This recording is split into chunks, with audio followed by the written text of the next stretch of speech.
안녕하세요 구독자 여러분들, 프로파일러입니다. 이번 영상에서는 블리치 내에서 등장한 만해들 중 최악의 만해 탑5에 대해서 설명해 드리겠습니다. 사용자의 역량에 따라서 만해의 위력은 들쑥날쑥할 수 있기 때문에 일반적인 사신이 이 만해를 사용할 시 능력을 얼마나 활용할 수 있을까로 판단했으며, 실제로 이 영상에서의 평가는 좋지 않지만 사용자의 활용도에 따라서 좋은 모습을 보여준 만해도 있습니다. 따라서 본 영상에서는 순수하게 능력에 따라서 순위를 책정했고, 주관적인 의견이 다량 포함되어 있으니 재미로 봐주시면 감사하겠습니다.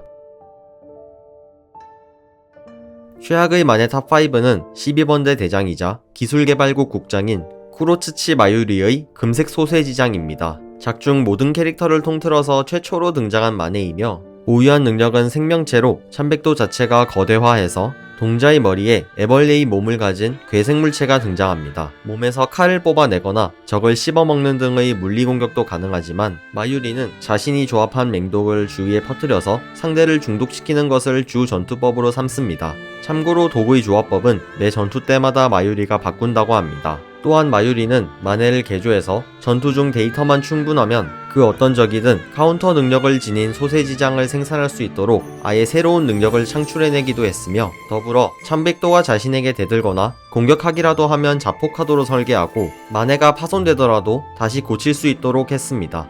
여기까지만 보면 좋아 보이는데? 라고 의문을 가질 수도 있지만 실상은 전혀 그렇지 않습니다. 사실 작중에서 금색 소세지장의 약점은 전부 다 파괴되었는데, 이 파괴당한 약점들을 마유리는 만해를 개조함으로써 전부 해결했습니다. 이시다 우류와의 대결에서 힘싸움에는 그리 강하지 않았다는 게 증명되었고, 실제로 아예 반토막이 났습니다. 그리고 이후 우류는 소세지장의 독은 본인이 이미 한번 맞아봤으므로 독에 대한 내성이 있을 것이라고 장담하였고, 자에라포로는 아예 생체 조종으로 금색 소세지장을 조종하려고 했습니다. 이는 과학자로서 능력이 출중한 마유리가 사용자였기에 독의 조합법을 계속 바꿀 수 있고, 작중 처음으로 만해를 개조해서 새로운 능력을 가지게 되어 좋아 보이는 것이지, 독의 제조에 대해서 아무것도 모르는 일반 사신이 사용하게 된다면 그냥 독을 뿜는 덩치 큰 생명체가 날뛰는 것에 불과합니다. 능력을 잘 활용하는 사용자에 의해서 빛을 발하게 된 만해 중 하나로, 통상의 능력만 봤을 때는 그리 좋지 않다고 판단했기에 최악의 만해 5위로 선정했습니다. 최악의 만해 탑4는 이번대 대장이자 은밀기동대 총사령관인 소이퐁의 작봉내공편입니다. 보유한 능력은 일격필살을 위한 미사일을 발사하는 것으로 원거리 포격 기술입니다. 일격필살이라고 해서 위력은 상당한 듯 보이지만 실제로 작봉내공편을 맞은 적들 중 단 한 명도 쓰러지지 않았고, 심지어 맞고 중상을 입었다는 언급조차 없었던지라 위력 자체에도 강한지 의문이 들 정도입니다. 또한 사격 시 반동이 너무 심해서 외부의 요인이 없는 이상 본인의 몸 하나 가누기 힘들고, 적정량이 사흘에 한 발일 정도로 체력 소모도 심하다는 리스크가 있어서 정말로 궁지에 몰린 상황이 아닌 이상 실제 전투에서 사용하긴 매우 힘듭니다. 물론 체력을 단련함으로써 체력 소모에 대한 리스크를 줄이고 적정량 또한 늘릴 수 있다곤 하나, 무려 대장급 역량을 지녔으며 백타를 기본 전투범으로 삼아서 강한 피지컬을 가진 소이퐁조차도 쉬이 컨트롤할 수 없는 수준임을 고려하면 가진 능력에 비해 리스크가 너무 큰 만해로 작봉대곤편 이상의 위력을 지녔지만 리스크는 작은 만해가 너무 많기 때문에 최악의 만해 4위로 선정했습니다. 최악의 만해 탑3는 전 2번대 대장이자 시오인 가문 제22대 당주인 시오인 요루이치의 만해입니다. 요루이치의 참백도에 대해서는 블리치가 완결날 때까지 이름, 해방 연령부터 만해까지 일절 밝혀지지 않았습니다. 다만 이후 밝혀진 바에 따르면 요루이치는 만해를 습득하긴 했으나 참백도를 사용해서 전투하는 것보다 자신의 기본 피지컬로 전투하는 것이 더 강해서 사용하지 않는다고 합니다. 자신을 써주지 않아서 소외되는 참백도는 항상 삐지는데, 요루이치는 이 삐진 참백도를 달래는 게 일상이 돼버렸다고 합니다. 여기서 두 가지로 추정이 가능한데, 첫째는 백필일문자처럼 만해 그 자체가 전투에 적합하지 않거나, 둘째는 전투에 적합하지만 가진 능력에 비해 리스크가 너무나 방대하여 사용하지 않는 것입니다. 저는 후자라고 생각합니다. 에스파다 상위권 실력자인 할리벨보다 높은 영함량을 보유하고 있고, 무려 4대 귀족의 당주이며 오랫동안 대장직을 유지하여 경력이 출중한 요루이치라면 자기 자신의 역량과 그에 맞는 전투법 정도는 충분히 이해하고 있을 터인데, 그 오랜 세월 피지컬과 수농의 수련에만 몰두하고 만해에 대한 수련을 일절하지 않은 것을 고려하면 요루이치의 판단하에 자신의 만해는 뼈빠지게 수련해봤자 미완성 수농보다도 위력이 낮다라고 볼 수 있습니다. 또한 여담으로 천년열전편에서 좀 전에 설명한 작봉 뇌공편의 위력조차 완성된 수농을 능가한다는 언급이 있었는데, 이보다 약한 것으로 추정되는 요루이치의 만해는 그야말로 답이 없다고 판단이 가능합니다. 최악의 만해 탑2는 9번대 대장인 무구루마 켄세이의 철권 단풍입니다.